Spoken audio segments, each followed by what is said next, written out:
Hello everyone, hope you're doing great today. Appreciate those who watch this video. Hope you enjoy it and this video finds you in high spirits. And thank you for those who are subscribed and for those of you watching it. Like I said, I appreciate you watching this. So let's talk about Scarface starring Al Pacino and Michelle Pfeiffer.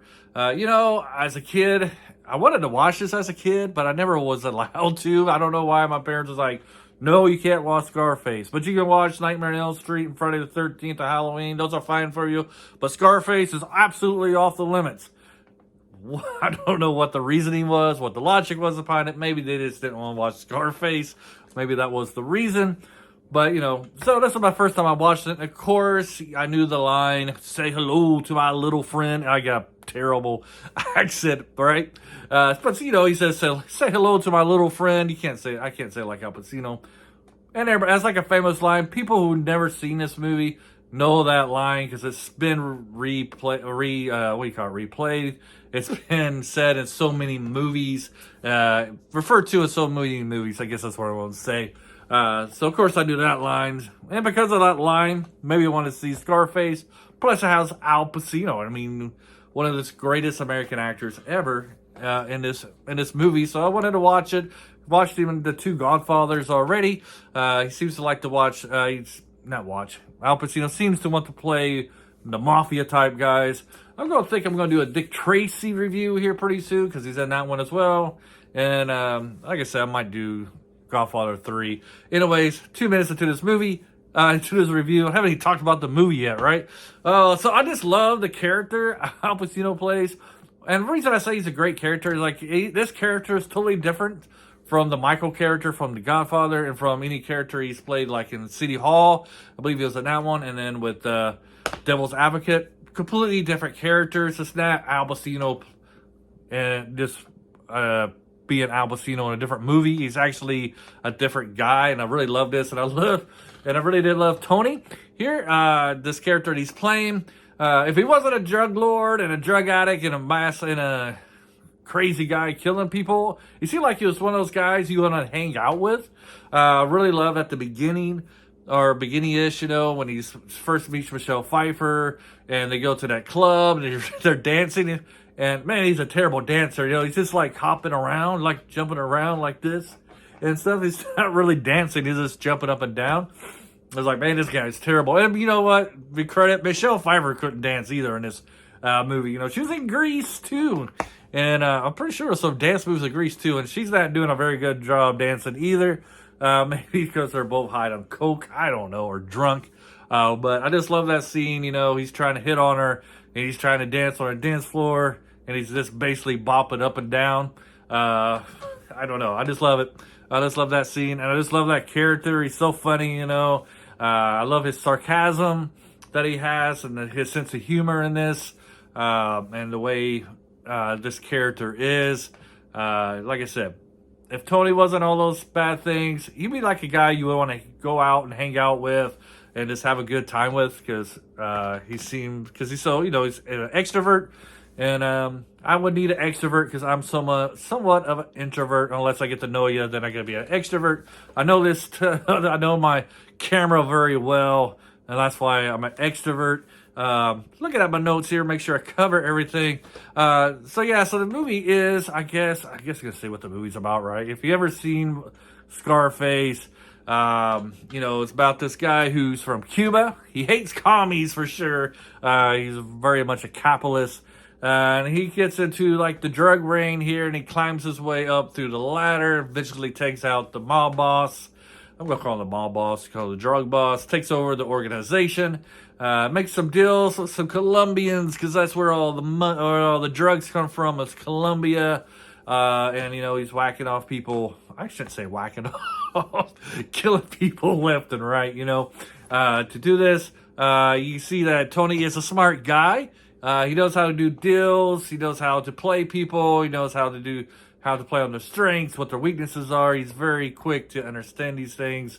And then, and he's kind of loyal to those around him. A little bit too loyal to his sister. And really love Stephen Bayer. I don't know. This is why I don't really say actors' names very much. But, his right-hand man, really I really like though that communication, that friendship they had. Um, it's a different word for friendship, but I got there. But I really love the relationship. There we go. The relationship between those two was very good. And Tony was kind of like the extremist. He's like he just want to take action right away. And then, and then his friend here, Stephen Byers' character, was kind of like the guy with calming down, kind of relax, let's think this through before we take actions. And then, Tony, he could be real nice to you. He could be like a fun-loving guy, like I said, the guy you want to hang out with. And then it'd be like it could be something that just makes him snap, and he wants to get in you. And that's kind of what happens, with that friendship there, especially when it comes with the relationship with his sister. Like I say, some of the standout scenes in this, I guess we go there. I'm kind of over the place right now. Of course, at the beginning with the chainsaw in the bathtub. I guess that might be why my parents didn't want me to see it, but it didn't really show anything. It just showed us chainsaw, blood splattering. Didn't see any arms or legs actually getting cut off. Maybe I got a short memory. No, I don't really see that, but I do think you see them after they get decapitated, after they get cut off, maybe. But yeah, that was a scary scene. That was pretty scary. I mean, even as an adult, I was like, man, that is crazy. I don't know what I would do in that certain. I watched that as a kid. It probably would frighten me. It probably give me nightmares. I mean, Chainsaw Massacre gave me some nightmares. I'm sure that would too. So you have great scenes like that. And of course, say hello to my little friend. As I always thought that was the police raiding his mansion. I didn't realize it was the drug lords raiding his mansion. So it's like, it's kind of this show hits on like how you can pay off policemen, how these mafia types, drug lords pay off policemen to put pressure on their competition, and this is what you kind of get in this movie as well. Also in The Godfather, you see that play out. Those scenarios played out as well. But you got great lines, great action sequences. I love the way that each scene plays out. You can see Tony working his way through, convincing people to be on his side. It's just not giving. You just don't see him. The beginning of the conversation, and then cut, and then next scene, that person is his friend. You actually see him actually having to talk. The conversation of him talking to this person, he's trying to get him on his side, and the words that he's using, and his mannerisms and how he's showing off, convincing these people to trust him, to do business with him. Like that part of this movie. It's on Netflix right now at the time of the recording of this, but it's almost off. You'll have time this is released. You might only have a week or two left on Netflix to watch this, and then who knows where it'll go from there. If you haven't seen Scarface, I highly recommend it. It's a highly recommended movie. It is rated R. You have a lot of swearing in it. You got a lot of violence and nudity. Michelle Pfeiffer, she's in it. Her character is kind of blah. I don't really know.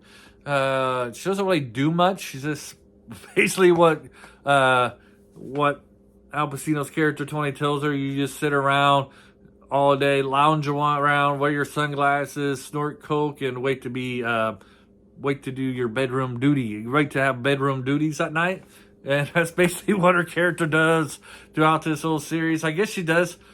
I don't know. Talk some sense into him, give him the reality of things there at the end. But, her character kind of disappears. They don't really know what happens to her. I don't know if that was the plan or if that scene got cut out. Who knows? But she kind of disappears the last 10, 15 minutes of the movie. But yeah, highly recommend. If you haven't seen Scarface before, yeah, watch it, especially if you like those type of movies. And if you've already seen Scarface, you're looking forward to see it again, trying to find it. It's on Netflix right now until the end of December 2024, in case you're watching it in another year. Have a great day. Hope you enjoy this. Let me know your thoughts and feelings about this. Love to read them. Have a great day. Bye. Bye.